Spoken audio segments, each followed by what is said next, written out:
Cheat on your wife with mine? I will burn your life to the ground. Way back in the early 2000s, I began to suspect that my wife was up to something. Our two kids were about 4 and 6, still young, but not so young they couldn't tell you something about what had happened in their day. They started talking a lot about staying with my wife's parents during the day, which wasn't really that strange in and of itself, but since they lived about 90 minutes away, doing so 2 or 3 times a week seemed a bit much. That was basically every day she wasn't working at her part-time job. When I asked her about it, she denied it, but was never a good liar. So, I started tracking the mileage on her car, and sure enough, she was driving an extra 400 or so miles per week. I knew some shit was going on. Then one day I sat down at the computer and she had left a sticky note with her AOL password written on it next to the keyboard. I could not resist and logged in to read her emails and saw a few email exchanges between her and her college BFF where they discussed how my wife was regularly fucking one of her ex-BFs from high school. No mention of details about him other than my wife also talking shit about his wife, making fun of how she'd gotten fat after having kids. Anyway, I printed out these email exchanges and stashed them. I still needed to know the details, so I called a friend who was a cop and he suggested I call a guy he knew that had left the force to become a PI. Ron was great. I paid his retainer and gave him the emails and what little I knew about my wife's activities, and he figured out exactly what she was doing.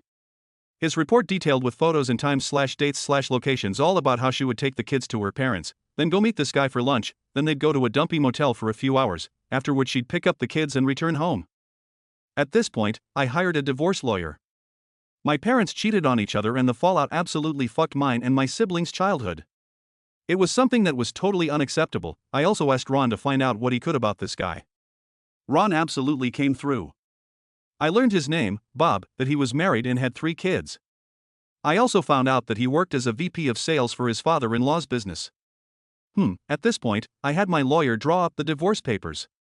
I also asked Ron for a couple more copies of his report, and one more thing I wanted him to do for me. On the same day I had my wife served with the divorce papers at her work, I had Ron meet with this guy's wife and show her everything he'd found out.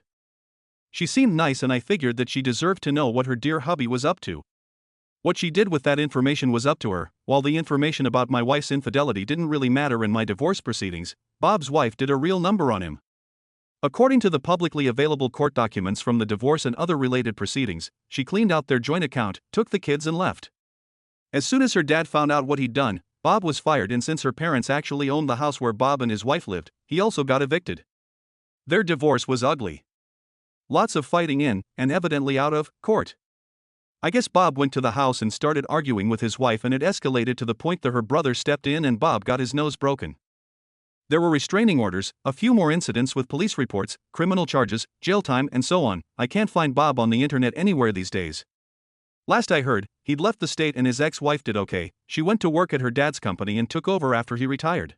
As for me, my ex and I got along well enough. I didn't engage with her on anything that wasn't related to the kids, and now that they're both adults, I don't talk to her at all anymore. I don't hate her or anything, but I only care in the context that she is my kids' mom and is important to them, nothing beyond that.